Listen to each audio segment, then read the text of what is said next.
Dalam rekaman CCTV ini, pelaku warga Sorolangun, Jambi awalnya menumpang tidur di dalam toko. Kemudian berjalan menuju ruangan kasir, menguras semua uang tunai yang ada di dalam laci kasir.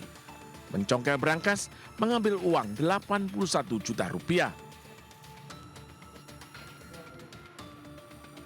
Tim gabungan Polsek Kota Solok dan tim Black Spider Satreskrim Polres Solok Kota dalam waktu kurang dari 2 kali 24 jam berhasil menangkap pelaku di salah satu hotel berbintang di Kota Padang.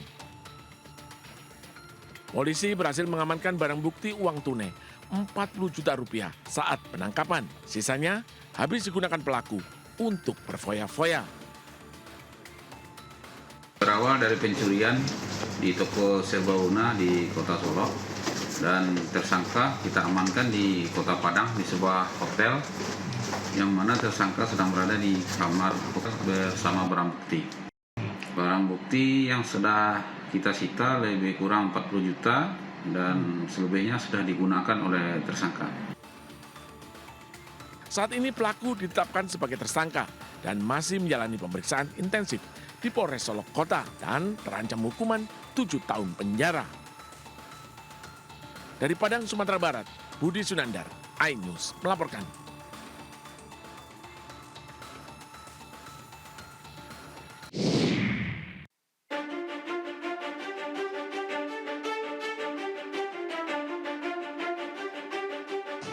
Wawan, seorang pedagang cilok ini bersimbah darah usai dianiaya rekannya sendiri sesama pedagang makanan cilok keliling di rumah kontrakannya di Kembangan, Jakarta Barat.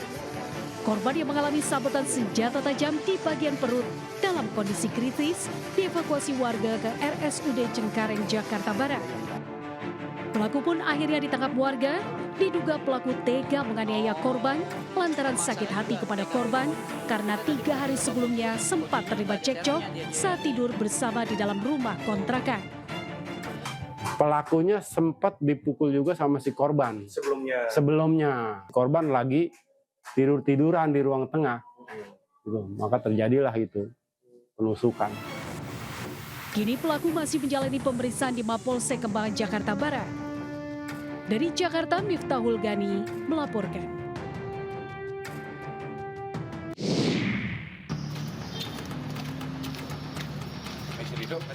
Marah dituduh mencuri ponsel, seorang pengamen nekat menganiaya rekan sesama pengamen di kawasan Cisarua, Kota Sukabumi.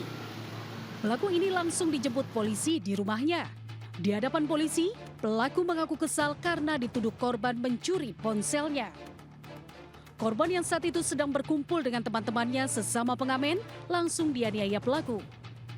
Akibat penganiayaan ini, leher korban terluka parah akibat sayatan senjata tajam. Tuduh. Jadi korban ini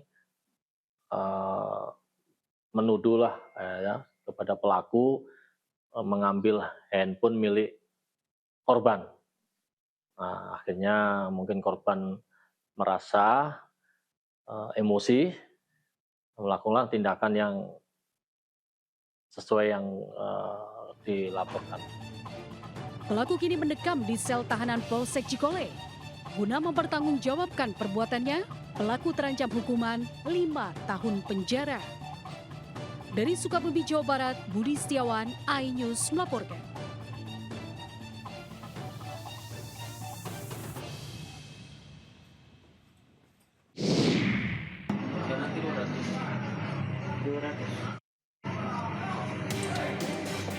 DRW, pria berusia 21 tahun ini terpaksa harus berurusan dengan hukum setelah sebelumnya melakukan penganiayaan yang berujung tewasnya seorang pria lansia di sebuah minimarket di kawasan Cibiru, Kota Bandung. Peristiwa terjadi 6 Januari lalu. Berawal saat pelaku mendatangi minimarket untuk membeli sejumlah barang. Pelaku yang saat itu diduga tengah terpengaruh minuman keras mengambil barang dan memasukkan ke dalam jaket karena tidak membawa keranjang belanja. Setelah diperiksa di depan kasir, pelaku hanya mau membayar Rp100.000 untuk semua barang-barang yang dia ambil. Kamu nggak percaya? Saya anggota Bapak. Hah? Iya, jangan gini, anggota. Yang pegang Cibiru sampai sini, om saya di sini. Korban yang bertugas sebagai petugas linmas di kawasan tersebut menegur pelaku. Tidak terima ditegur, pelaku melakukan penganiayaan terhadap korban hingga menyebabkan korban yang berusia lanjut tersebut tidak sadarkan diri dan harus dilarikan warga ke rumah sakit. Namun setelah 3 hari menjalani perawatan intensif, akhirnya korban meninggal dunia akibat pendarahan di bagian kepala.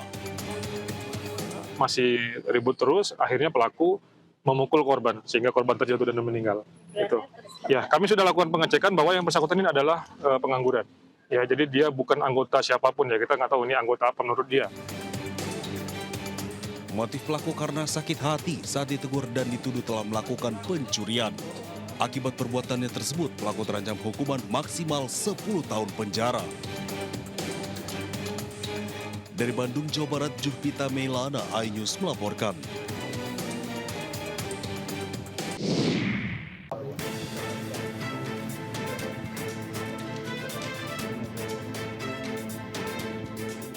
Dua tersangka ini tak berkutik saat digerebek anggota Direktorat Narkoba Polda Metro Jaya di sebuah apartemen di kawasan Pluit, Penjaringan, Jakarta Utara.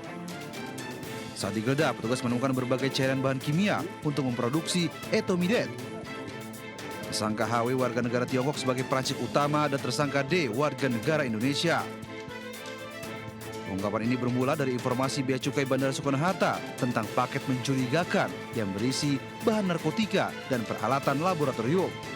Polisi menemukan paket kiriman dari India sebesar 100 gram etomidate, bahan kimia, berikut peralatan laboratorium seperti tabung lab dan timbangan digital. Tersangka berinisial D merupakan warga negara Indonesia dan satu lagi tersangka berinisial HW warga negara Tiongkok. Mereka bisa menghasilkan 30 liter cairan atau liquid etomidate. Kini tersangka dan barang bukti sudah diamankan di Mapolda Metro Jaya untuk penyelidikan lebih lanjut. Di Jakarta, Helmi Sejambati melaporkan.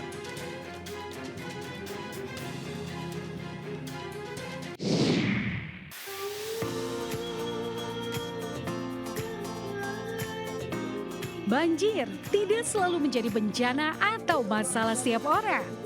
Akibat hujan yang cukup deras, di Kabupaten Kudus, Jawa Tengah sejumlah wilayah terendam banjir.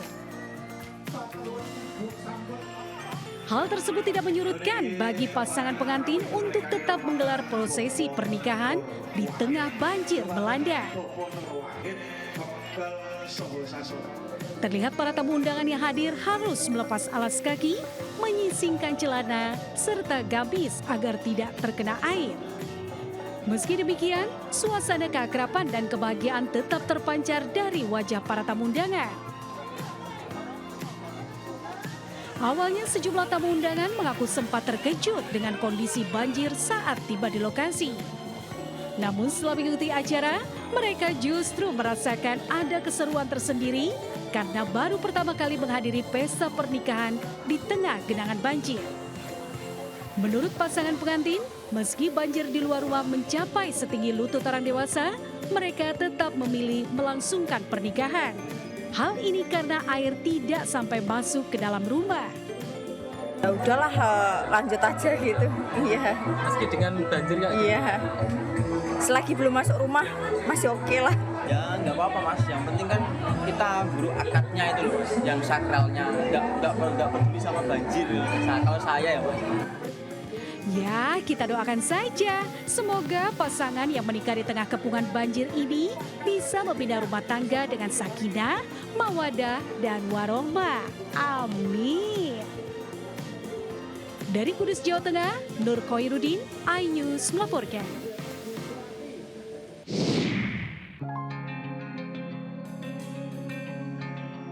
Banjir bandang yang menghantam Desa Pangkalan, Kecamatan Kejuruan Muda, Aceh Tamiang, Aceh pada 26 November 2025 lalu meninggalkan kerusakan parah. Kehilangan tempat tinggal dan sumber penghidupan membuat warga terpaksa bergantung pada uluran tangan sesama. Di tengah kondisi yang memprihatinkan ini, MRC Peduli hadir menjangkau masyarakat di Aceh Tamiang untuk membantu mereka bangkit kembali. Ini bantuan daripada MNC Peduli mudah-mudahan bisa bermanfaat. Tentunya kita semua berharap bahwa masyarakat sini tabah menghadapi musibah ini, tetap bersemangat kembali kita berusaha untuk membangun desanya. Kami mengucapkan ribuan terima kasih kepada MNC Peduli yang telah memberikan bantuan, yang mana bantuannya itu sangat bermanfaat bagi kami, masyarakat Kampung Pangkalan. Dengan berfungsinya kembali jembatan yang sebelumnya rusak akibat banjir, tim MNC Peduli dapat membawa masuk bantuan ke lokasi guna menyalurkan 10 ton bantuan kemanusiaan yang disambut wajah ceria dan penuh harapan warga terdampak. Rumah ya hancur lah Pak, semua Pak. Kalau keluarga ya selamat semua, nggak ada korban-korban jiwa di sini. Ya harapannya kalau bisa ya masyarakat-masyarakatnya dibangun lah, apalagi yang namanya perumahan. Kalau boleh Pak, kami dibantu oleh rumah, karena rumah kami rata-rata udah hanyut. Dan untuk kedepannya Pak, kami ini kayak belum tentu setahun dapat bekerja dengan layak, karena penduduknya rata-rata menengah ke bawah Pak. Jadi kami ini rata-rata petani. Kehadiran MNC Peduli di lokasi bencana dengan membawa bantuan ini diharapkan dapat meringankan beban warga serta menjadi penyemangat untuk bangkit dari bencana. Dari Aceh Tamiang Aceh, Yusradi, iNews melaporkan.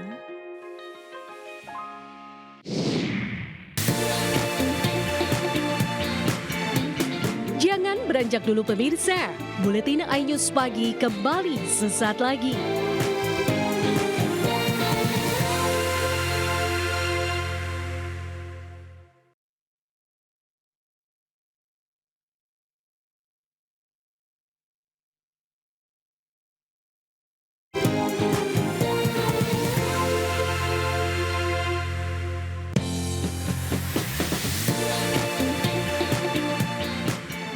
Pemirsa, demikianlah jumpa kita hari ini. Terima kasih dan sampai jumpa.